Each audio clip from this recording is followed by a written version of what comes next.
ನಾಳೆ ಅತೃಪ್ತ ಶಾಸಕರು ರಾಜೀನಾಮೆ ಕೊಡ್ತಾರಾ? ಮೊದಲ ಬ್ಯಾಚ್ನಲ್ಲಿ ರಾಜೀನಾಮೆ ಕೊಡುವವರ ಲಿಸ್ಟ್ ಹೇಗಿದೆ ನೋಡೋಣ.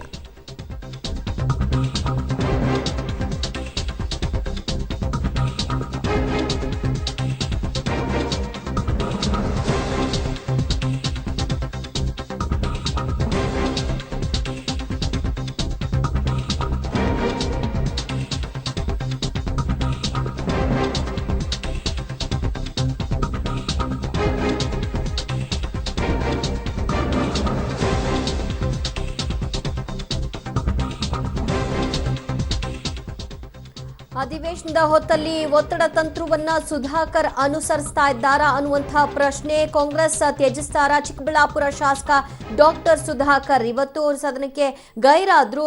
ಈ ಮೂಲಕವಾಗಿ ತಮ್ಮ ಅತೃಪ್ತತೆಯನ್ನ ಎತ್ತು ತೋರಿಸುವಂತಹ ಒಂದು ಪ್ರಯತ್ನಕ್ಕೆ ಮೊರೆ ಹೋಗಿದ್ದಾರೆ.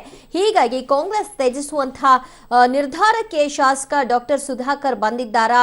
ಮಾಲಿನ್ಯ ನಿಯಂತ್ರಣ ಮಂಡಳಿ ಅಧ್ಯಕ್ಷ ಸ್ಥಾನಕ್ಕೆ ಮತ್ತೆ ಅವರು ಬ್ಲಾಕ್ ಮೇಲ್ ಅಸ್ತ್ರವನ್ನ ಪ್ರಯೋಗ ಮಾಡ್ತಾ ಇದ್ದಾರೆ. ಬೆಂಗಳೂರಿನಲ್ಲೇ ಇದ್ಕೊಂಡ್ರು ಕೂಡ ಸದನಕ್ಕೆ ಗೈರಾಗಿ ಇವರು ಬೇಕಾದಂತಹ ಕೆಲಸವನ್ನ ಮಾಡಿಸ್ಕೊಳ್ಳುವಂತಹ ಆಟವನ್ನ ಆಡ್ತಾ ಇದ್ದಾರೆ.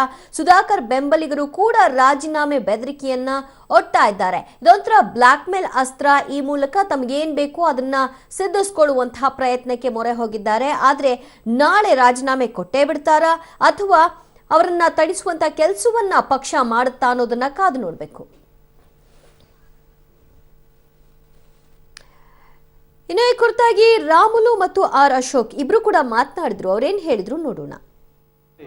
ಸರ್ಕಾರ ರಾಜ್ಯಪಾಲರು ಬಾಯಲ್ಲಿ ಏನು ಸುಳ್ಳು ಹೇಳಿಸುವಂತ ಪ್ರಯತ್ನ ಏನು ಮಾಡಿದನೋ, ರೈತರ ವಿಚಾರದಲ್ಲಿ ರೈತರನ್ನ ರಕ್ಷಣೆ ಮಾಡಿದೆ ಅಂತೇಳಿ ಸರ್ಕಾರ ಅಂದೇ ಏನು ಹೇಳಿದನೋ, ಈ ಸರ್ಕಾರ ರೈತರನ್ನ ಯಾರು ಕೂಡ ರಕ್ಷಣೆ ಮಾಡುವಂಥ ಕೆಲಸ ಆಗಲಿಲ್ಲ. ಬರಗಾಲದಲ್ಲಿದ್ದಂಥ ರೈತರನ್ನ ಕಾಪಾಡುವಂಥ ಕೆಲಸ ಆಗಲಿಲ್ಲ. ರೈತರನ್ನ ಸಾಲ ಮನ್ನಾ ಮಾಡುವಂಥ ಕೆಲಸ ಆಗಲಿಲ್ಲ.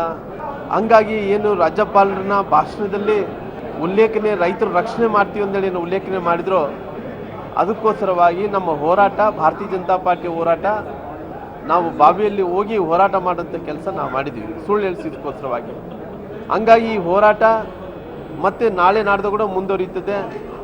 ಇವತ್ತು ಈ ಸರ್ಕಾರಕ್ಕೆ ಇವತ್ತು ಏನು ಸಂಖ್ಯಾಬಲ ಅಂದ್ರೆಗಿನ ಸುಮಾರಾಗಿ 15 ಮಂದಿ ಶಾಸಕರು ಬಂದಿಲ್ಲ. ಈ ಸರ್ಕಾರಕ್ಕೆ ಏನು ಬಹುಮತ ಇರಬೇಕಾಗಿತ್ತನೋ ಈ ಸರ್ಕಾರ ಬಹುಮತ ಇಲ್ಲಾರ್ದಂಥ ಸರ್ಕಾರ. ಅದಕ್ಕೋಸ್ಕರವಾಗಿ ತಕ್ಷಣವೇ ರಾಜ್ಯದ ಮುಖ್ಯಮಂತ್ರಿಗಳಾದಂಥ ಸನ್ಮಾನ್ಯ ಕುಮಾರಸ್ವಾಮಿಯವರು ರಾಜೀನಾಮೆಯನ್ನು ಕೊಡಬೇಕು. ರಾಜ್ಯಪಾಲರ ಭಾಷಣದಲ್ಲಿ ಅವ್ರೇನು ರೈತರು ರಕ್ಷಣೆ ಮಾಡ್ತೀವಿ ಅಂತೇಳಿ ಸುಳ್ಳನ್ನು ಏನು ಹೇಳಿಸಿದಾರೋ ಅದರ ವಾಪಸ್ಸನ್ನು ಪಡಿಬೇಕಂದೇಳಿ ಕೂಡ ನಾನು ಒತ್ತಾಯವನ್ನು ಮಾಡ್ತೀನಿ. ಕಳೆದ 7 ತಿಂಗಳಿಂದ ಸರ್ಕಾರದ ನಡೆಗಳನ್ನ ನೋಡಿದಾಗ ಈ ಸರ್ಕಾರದಲ್ಲಿ ಒಮ್ಮತ ಇಲ್ಲ, ಬಿರುಕಿದೆ, ಒಡೆದಾಟ ಇದೆ, ಬೀದಿಗೆ ಬಂದಿದೆ ಜಗಳ, ಬಹುಮತ ಇಲ್ಲ ಈ ಸರ್ಕಾರಕ್ಕೆ. ಇದು ಸ್ಪಷ್ಟವಾಗಿ ಕಾಣ್ತಾ ಇದೆ. ಒಂದ್ ಕಡೆ ಕಾಂಗ್ರೆಸ್ಸಿನ MLAಗಳೆಲ್ಲ ಈ ಮುಖ್ಯಮಂತ್ರಿ ಕುಮಾರಸ್ವಾಮಿನ ಮುಖ್ಯಮಂತ್ರಿ ಅಂತ ಒಪ್ಕೊಂಡೇ ಇಲ್ಲ. ಇನ್ನೊಂದ್ ಕಡೆ ಸಿದ್ದರಾಮಯ್ಯನವ್ರನ್ನ CLP ಲೀಡರ್ ಅಂತ JDS ಅವರು ಯಾರು ಒಪ್ಕೊಂತಾ ಇಲ್ಲ. ಯಾರು ಅಧಿಕೃತ ಮುಖ್ಯಮಂತ್ರಿ, ಯಾರು ಅನಧಿಕೃತ ಮುಖ್ಯಮಂತ್ರಿ, ಈ ಒಡೆದಾಟ ನಡೀತಾ ಇದೆ. ಸಿದ್ದರಾಮಯ್ಯನವ್ರಿಗೆ ಪಾರ್ಲಿಮೆಂಟ್ ಚುನಾವಣೆ ಬರೋವರೆಗೂ ನಾನು ಹೈಲೈಟ್ ಅಲ್ಲಿ ಇರಬೇಕು, ನ್ಯಾಷನಲ್ ಹೈವೇನಲ್ಲಿ ನಾನು ಓಡಾಡಬೇಕು, ನಂದೇ ತೀರ್ಮಾನ, ನಾನಿದ್ರೆ ಈ ಸರ್ಕಾರ, ನಾನಿಲ್ಲ ಅಂದ್ರೆ ಈ ಸರ್ಕಾರ ಇಲ್ಲ. ಯಾಕಂದ್ರೆ ಹೇಳ್ಬಿಟ್ಟಿದ್ದಾರೆ, ಮೊನ್ನೆ ತುಮಕೂರಲ್ಲಿ ರಾಜಣ್ಣ ಅಂತ ಕಾಂಗ್ರೆಸ್ಸಿನ ಹಿರಿಯ ಮುಖಂಡರು ಹೇಳಿದ್ದಾರೆ, ಸಿದ್ದರಾಮಯ್ಯ ಇಲ್ಲ ಅಂದ್ರೆ ಈ ಸರ್ಕಾರನೇ ಇಲ್ಲ ಅಂತ ಹೇಳಿದ್ದಾರೆ. ಈ ತರದ ಒಂದು ಗೊಂದಲದ ಹೇಳಿಕೆಗಳು ಮತ್ತೆ ಮುಖ್ಯಮಂತ್ರಿಯನ್ನ ಕಾಂಗ್ರೆಸ್ ಪಾರ್ಟಿಯ ಕೆಲವು ನಾಯಕರುಗಳು ರಾಜೀನಾಮೆ ಕೊಟ್ಟು ಹೋಗು ಅಂತ ಹೇಳಿದ್ದಾರೆ. ಅಂದ್ರೆ ಕಾಂಗ್ರೆಸ್ ಅವರು ಮುಖ್ಯಮಂತ್ರಿನ ರಾಜೀನಾಮೆ ಕೊಟ್ಟು ಹೋಗುವಂದ್ಮೇಲೆ ಈ ಸರ್ಕಾರಕ್ಕೆ ಏನ್ ನೈತಿಕ ಅಧಿಕಾರ ಇದೆ?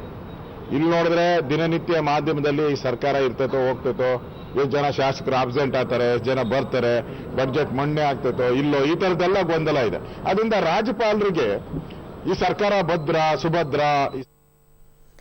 ಈ ಬಗ್ಗೆ ಹೆಚ್ಚಿನ ಡೀಟೇಲ್ಸ್ ಕೊಡ್ತಾರೆ ನಮ್ಮ ಪ್ರತಿನಿಧಿ ಸುಖೇಶ್.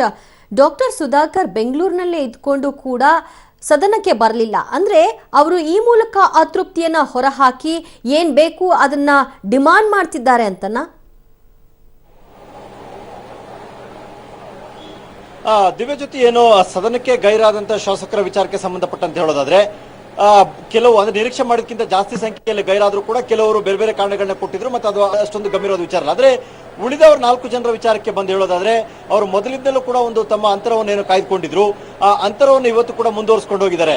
ಅಲ್ಲಿಗೆ ಒಂದು ಸ್ಪಷ್ಟವಾಗುತ್ತೆ, ಕಾಂಗ್ರೆಸ್ನಲ್ಲಿ ಎಲ್ಲವೂ ಸರಿ ಇದೆ ಅಂತ ಕಾಂಗ್ರೆಸ್ ನಾಯಕರು ಹೇಳ್ತಾ ಇದ್ದಂತ ಮಾತು ಸುಳ್ಳು ಅನ್ನುವಂಥದ್ದು.